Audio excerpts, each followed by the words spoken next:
59। Welcome to the channel Sweety Lifestyle.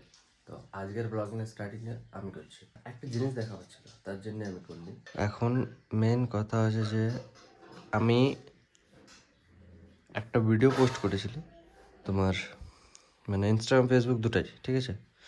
তো 30 ঘন্টাতে আমার ভিডিওটার ভিউজ কত গেছে সেটা তোমরা দেখে নাও। তো ফেসবুকটা দেখাই, তারপরে দেখাচ্ছি তোমার রিল সেকশনে যাই। এই ভিডিওটা, এই যে ভিডিওটা 8,57,000, ঠিক আছে? একদিন হলো ভিউজটা তোমরা চেক করো। নেট ফলোয়ার্স দেখো কতগুলো। এটাই বলতে চাই যে তুমি কন্টিনিউ ভিডিও পোস্ট করতে থাকো, যেটা তোমার কাজ। আমার একটা ভিডিওতে মোটামুটি তোমার 17,000 ফলোয়ার্স গেইন হয়েছে। আমি দেখাই ভিডিওটা, দেখো ওই ভিডিওটাতে ভিউজ মোটামুটি আমার গিয়েছে 1.7 মিলিয়ন, ঠিক আছে? 1.7 মিলিয়ন এই ভিডিওটা, ঠিক আছে? এবার এই ভিডিওটার ইনসাইড দেখাচ্ছি, 17,959, অ্যাপ্রক্স 18,000 ফলোয়ার্স একটা ভিডিও।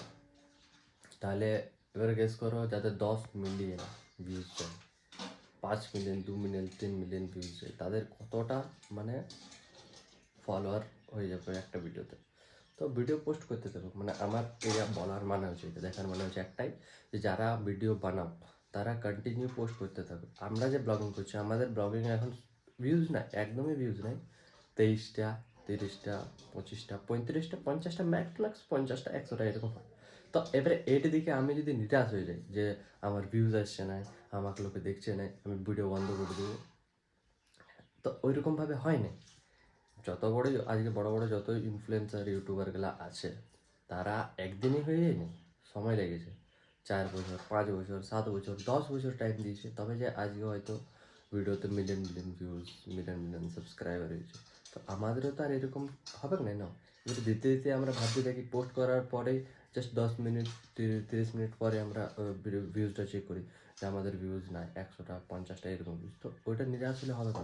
কাজ করার কাজ করো, কন্টিনিউ ভিডিও পোস্ট করার ভিডিও পোস্ট করো, এইটা হচ্ছে আমাদের ডিউটি। বাকিটা কী হবে না হবে সেটা অটোমেটিক হয়ে যাবে। ওটাকে যেটা ভাইরাল হওয়ার থাকবে বা যেটা ভিউজ যাওয়ার থাকবে, সেটাকে আটকাতে তুমিও পারবে না, আমিও পারবো না। এটাই যে রিয়েলিটি। তো এই জিনিসটাই। আর আমার ইনস্টাগ্রাম এইটা প্রায় 1.4 মিলিয়ন এখন আপাতত, এখন সকালে দেখলি আমি। তো ভিউজটা চেক করো, 1.4 মিলিয়ন, মানে দুটা ভিডিওকে যদি করো তো প্রায় 2.5 মিলিয়নের উপরে ভিউজ গেছে। কত দিনে? একদিন। ভাবতে পারছো? অনেকের বলে আমি অনেক আগে ভিডিও পোস্ট করছি, তো 1 মিলিয়ন তো বাদের দাও, 1K হতো না, ঠিক আছে? তো এখন প্রায় যাচ্ছে, মানুষ পছন্দ করছে ভিডিওগুলো, ভালো লাগছে, রিলেটেবল হচ্ছে, ওই জন্যই পছন্দ করছে। দেখো আমাদের এই যে কন্টেন্টগুলো আমরা বানাই, এমনটা বলবো না যে সব আমাদেরই ক্রিয়েট করা, হ্যাঁ কিছুটা অন্যের জন থেকে তুলি ভিডিওটা, কিছুটা কনসেপ্ট আমাদের থাকে, এরকম করে নিয়ে ট্রাই করি। তো তোমরা প্রথমে বুঝতে পারছো না, তো কপি করো কন্টেন্টটা কপি করো, কিন্তু তোমার ভয়েসে তুমি অ্যাক্ট করো, তাহলে তার কপি কন্টেন্ট হলো না। কপি কন্টেন্ট সবাই করে, বড় বড় ইনফ্লুয়েন্সার ইউটিউবারগুলোও কপি করে, এমনটা নেই কপি করে না, বলিউড হলিউডও কপি চলছে।